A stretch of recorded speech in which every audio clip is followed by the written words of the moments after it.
Halo, assalamualaikum. Nama aku Zahra Arundatisari. Jadi kali ini aku akan ngejelasin tentang tenis meja. Pertama, apa sih itu tenis meja?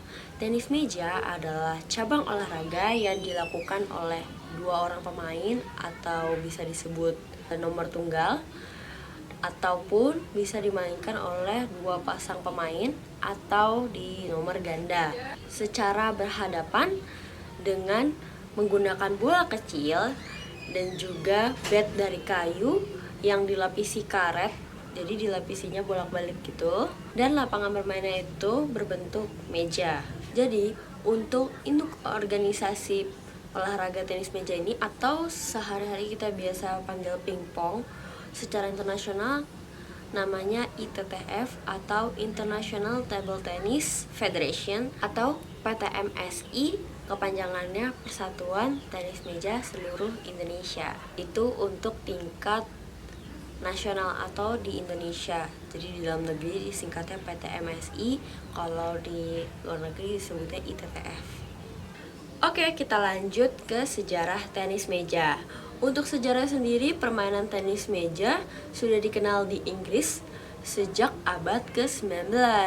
Ketika itu, tenis meja dikenal dengan sebutan pingpong. Makanya kita biasa sebut pingpong, memang beneran ada, dulu dipanggil pingpong ya guys. Lalu selain pingpong ada gosima atau disebut whiff wolf. Aku tulis di sini pingpong, gosima, whiff wolf. Oke, kenapa kita sering menyebutnya pingpong? Karena nama pingpong sendiri dipakai hampir di seluruh negara, sampai sebuah perusahaan asal Inggris, J. Jacques and Son Ltd, menjadikannya merek dagang pada tahun 1901. Di Indonesia sendiri, tenis meja pertama kali dilombakan pada ajang PON atau Pekan Olahraga Nasional di Solo tahun 1948. Sedangkan di dunia sendiri baru resmi dipertandingkan di Olimpiade pada tahun 1988 di Seoul, Korea Selatan. Oke, kita next ke teknik dasar permainan tenis meja. Jadi, pertama, teknik dasar itu ada teknik memegang bat, atau kalau di bulu tangkis itu kita bilangnya kan raket. Nah, ini yang buat mukul bolanya itu kita sebut dalam tenis meja adalah bat.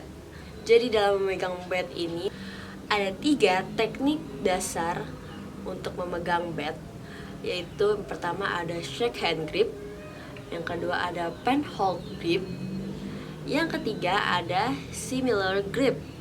Oke, yang pertama kita akan bahas shake hand grip. Shake hand grip ini adalah teknik memegang bat seperti berjabat tangan. Jadi seperti ini. Jadi ada V-nya gini, ada V. Jadi aku tunjukin gambarnya di atas sini. Nah, kalian bisa lihat.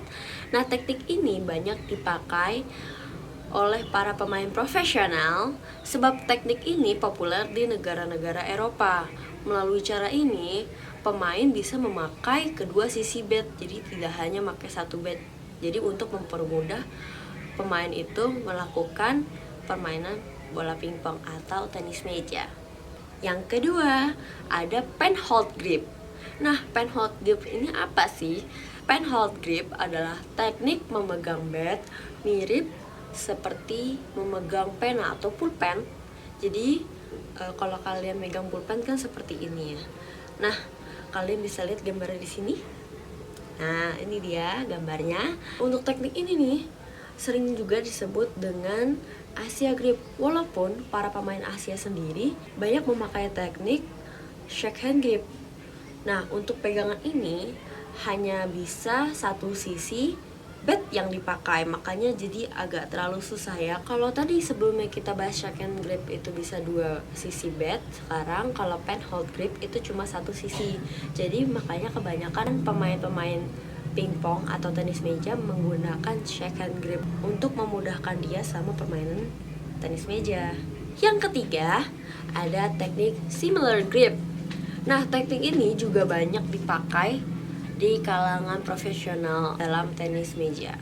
Kalian bisa lihat di samping aku sini. Nah, nih ya gambarnya. Untuk teknik ini biasa juga disebut dengan America Grip. Teknik ini adalah versi dari teknik shake hand grip. Mengapa teknik ini disebut juga versi dari shake hand grip? Karena kedua teknik ini mempunyai kesamaan, yaitu bagian cara memegangnya. Untuk perbedaannya sendiri, yaitu bat bagian atas diputar dari 20 sampai 90 derajat ke arah tubuh. Posisi jari telunjuk menempel di sepanjang sisi bat. Oke, kita lanjut ke teknik dasar berikutnya. Kita bahas posisi tubuh. Nah, di dalam tenis meja ini ada dua posisi tubuh. Dua ya guys, kalau tadi pegang grip ada 3, sekarang kalau posisi tubuh ada 2 posisi, yaitu posisi bersiap siaga atau teknik stance. Satu lagi posisi gerakan kaki atau teknik footwork. Kita bahas yang pertama dulu, yaitu bersiap siaga atau teknik stance. Teknik stance ini adalah salah satu cara menempatkan posisi kaki, tangan, dan anggota badan ketika akan menyerang lawan atau bertahan dari serangan lawan. Nah, teknik ini ada 2 macam gaya. Jadi ada teknik square, ada teknik side stance. Pertama kita ngebahas yang square stance dulu. Square stance ini teknik positioning, yaitu posisi tubuh mengarah ke meja. Meja kan di depan ya, mengarah ke meja, dan biasanya dipakai ketika menerima bola servis atau posisi siap kembali saat mendapatkan serangan dari lawan. Caranya adalah gerakan satu kaki kalian selangkah ke depan, ke belakang, ke kanan, ke kiri, atau diagonal.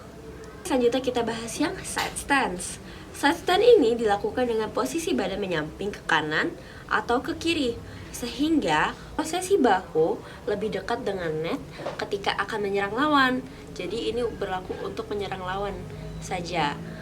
Jadi untuk pemain kidal juga, posisi bahu sebelah kiri harus lebih dekat dengan net ya. Next kita lanjut ke gerakan kaki atau teknik footwork. Banyaknya langkah kaki pada permainan tenis meja dibedakan menjadi 1 langkah, 2 langkah, 3 langkah, dan lebih dari 3. Arah pergerakan kaki bisa ke samping kanan atau samping kiri, depan, belakang, ataupun diagonal. Dan posisi kaki harus diimbangi dengan jarak antisipasi antara posisi bola datang dengan posisi pemain. Jika jaraknya sangat dekat, gunakan gerakan 1 langkah atau berdiri pada posisi tetap. Jika jaraknya sangat jauh, maka gunakan gerakan 2 langkah. Untuk teknik footwork sendiri, paling sering digunakan yaitu 2 steps atau 2 langkah ya, metode 2 step. Jadi ini dipakai terutama untuk pada pemain yang tipikalnya menyerang lawan. Jadi dia seringnya menyerang lawan, tidak tipikal pemain yang sering bertahan. Sekarang kita ke teknik memukul bolanya nih, gimana? Nah, untuk teknik memukul bolanya ada 2 jenis nih, yaitu pukulan forehand dan juga backhand. Sama seperti di badminton atau bulu tangkis, ada forehand, ada backhand. Setahu aku dapat dilakukan secara lurus ataupun menyilang meja. Cara melakukan pukulan forehand dan backhand lurus adalah bola dilambungkan ke arah teman. Jadi bukannya datar tapi dilambungkan, dan dilakukan berpasangan atau kelompok. Itu sudah pasti ya, karena kalau nggak ada pasangan ya, kalian main sama siapa? Dan pemain yang melakukan gerakan forehand dan backhand ini, backhand lurus dan forehand lurus, dan pelambung bergerak berpindah tempat. Yang kedua ada pukulan forehand dan backhand secara menyilang. Nah, pukulan forehand atau backhand secara menyilang ini dilakukan dengan cara bola dilambungkan oleh teman dan dibantulkan ke meja dengan pukulan servis. Jadi pukulan dilakukan berpasangan atau kelompok, dan pemain yang telah melakukan pukulan backhand dan pelambung bergerak berpindah tempat juga. Oke, tadi kita udah bahas tentang pukul bolanya, gimana caranya atau teknik memukul bola. Selanjutnya kita bahas teknik cara melakukan servis. Nah, cara melakukan servis ini ada 3 cara, yaitu servis forehand atau backhand, terus ada menyilang, dan ke arah sasaran. Untuk yang forehand dan backhand, lebih tepatnya forehand dan backhand lurus bidang servis. Oke, jadi ketiganya dilakukan berpasangan atau berkelompok, dan yang telah melakukan pukulan servis bergerak berpindah tempat. Untuk teknik servis dan cara menerima bola servis yang benar adalah: yang pertama, servis dilakukan dengan bola berada di tengah telapak tangan dan dalam kondisi diam. Yang kedua, bola dilambungkan tanpa putaran secara vertikal dengan ketinggian 16 cm. Nah, kalian kira-kira sendiri 16 cm itu semana? Lalu yang ketiga, bola dipukul setelah turun tanpa menyentuh meja terlebih dahulu. Yang keempat, ketika melakukan servis, bola harus terlihat oleh penerima bola ya. Selanjutnya, jika servis tidak dilakukan sesuai peraturan, wasit atau pembantu wasit akan memberi peringatan. Jadi belum pelanggaran, wasit akan memberi peringatan. Oke, selanjutnya yang terakhir, bola servis dapat dikembalikan jika sudah melewati net atau menyentuh meja 1 kali. Sekarang kita lanjut ke perlengkapan tenis mejanya. Yang pertama yang pasti itu harus ada batnya. Oke. Nah, yang kedua harus ada mejanya. Kalau nggak ada mejanya nggak bisa main kita. Nah, untuk ukuran meja sendiri aku akan jelasin dari panjangnya. Panjang mejanya itu ialah 274 cm, terus lebarnya itu 152 cm, terus tinggi meja dari lantainya itu, jadi kan mejanya kan nggak deprok di lantai ya, harus ada agak tinggi mejanya ya. Nah, tinggi mejanya itu 76 cm. Untuk tebal garis sisinya itu ada 2 cm. Untuk total luas mejanya yaitu 4,18 meter persegi. Oke, lanjut. Setelah tadi udah bat, ada meja. Nah, di meja itu pasti ada netnya. Nah, untuk perangkat netnya itu ada net, terus perpanjangannya, terus ada 2 tiang penyangga biar netnya bisa berdiri, kayak kalian bisa lihat di bulu tangkis, tapi versi pendeknya gitu, versi kecilnya. Terus ada 2 penjepit yang dilekatkan ke meja. Untuk net dipasang dengan bantuan tali yang melekat pada kedua ujung tiang setinggi 15,25 cm. Batas perpanjangan kedua tiang pada setiap sisi akhir lebar meja adalah 15,25 cm, sama ya.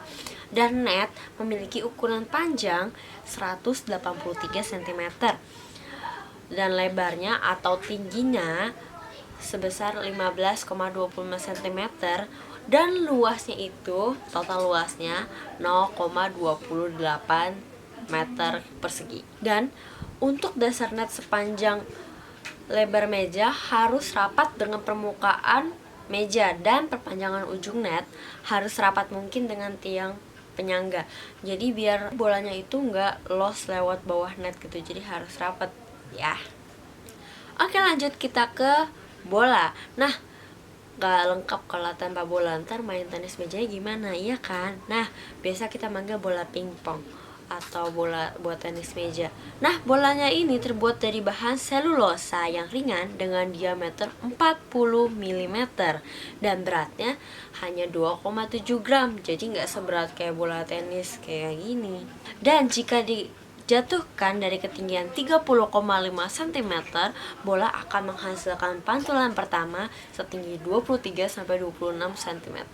Pada umumnya, bola pingpong ini berwarna putih atau oranye ya, dan terdapat bintang 1, 2, atau 3 yang menunjukkan kualitas bola tersebut. Jadi kalau misalnya semakin banyak bintangnya kayak bintang 3, itu menunjukkan bahwa bola memiliki kualitas yang paling tinggi dan biasanya digunakan dalam turnamen-turnamen resmi. Untuk aturannya nih guys, nah tadi sudah perlengkapannya, sekarang kita lanjut ke peraturan tenis meja. Untuk peraturan tenis meja, yang pertama pemain harus memukul bola dengan cara menyentuhkan papan pemukul atau batnya. Yang kedua, pemain harus melakukan servis. Kalau nggak servis gimana mainnya? Yang ketiga, penerima bola atau receiver merupakan pemain yang memukul bola yang kedua dalam satu rally. Yang terakhir, permainan diawasi oleh seorang wasit dan pembantu wasit agar permainan tersebut fair dan tidak ada kecurangan. Nah, untuk sistem permainannya nih, jadi pertandingan tenis meja dinyatakan sebagai satu set jika salah satu pemain atau pasangan pemain sudah mencapai 11 poin dan selisih dengan lawan sebanyak 2 poin. Apabila nilai masih berselisih 1 poin, permainan harus terus dilanjutkan hingga salah satu pemain mencapai selisih 2 poin. Selanjutnya, gimana ya cara nentuin urutan servis dan tempatnya? Nah, untuk menentukan itu dilakukan pengundian. Pada permainan ganda, pemain yang akan melakukan servis dan menerima bola juga harus ditentukan terlebih dulu juga kan. Jika salah satu pemain sudah meraih 5 poin, dilakukan pertukaran pemain. Oke, sampai pembahasan terakhir yaitu macam-macam pukulan dalam tenis meja. Nah, di sini ada 5 jenis nih guys. 5, bukan 10. Jadi, ada drive, push, service, chop, and block. Oke, yang pertama, drive. Drive itu adalah pukulan dengan ayunan terpanjang tangan pemain sehingga menghasilkan pukulan yang cepat, keras, dan mendatar. Lalu selanjutnya, push. Push itu pukulan backspin yang bersifat pasif dan sering digunakan untuk membalas pukulan backspin dengan tujuan agar bola tidak melambung terlalu tinggi. Oke, next ke chop. Chop ini adalah pukulan backspin yang biasa dipergunakan dalam permainan untuk bertahan dari serangan lawan. Oke, selanjutnya block. Block ini adalah pukulan yang dilakukan saat menahan serangan lawan dan dilakukan ketika bola sudah memantul dari meja atau lapangan. Tujuan pukulan ini apa? Yaitu agar lawan tidak dapat melancarkan serangan dengan cepat. Oke, yang terakhir adalah service. Nah, pasti kalian udah familiar ini karena di olahraga lain juga ada, dan misal kayak volley, badminton. Service ini adalah pukulan pertama yang dilakukan saat pertandingan dimulai. Oh ya, aku pengen nambahin, jadi ada istilah top spin. Top spin ini adalah putaran bola yang searah jarum jam, sedangkan backspin itu kebalikannya. Jadi kalau top spin itu putaran searah jarum jam, sedangkan tadi backspin tadi sudah aku jelasin, yang chop adalah pukulan backspin. Jadi dia pukulan dengan putaran bola yang berlawanan jarum jam. Sekian video penjelasan aku kali ini tentang tenis meja. Semoga bermanfaat buat kalian, dan bye bye. Wassalamualaikum.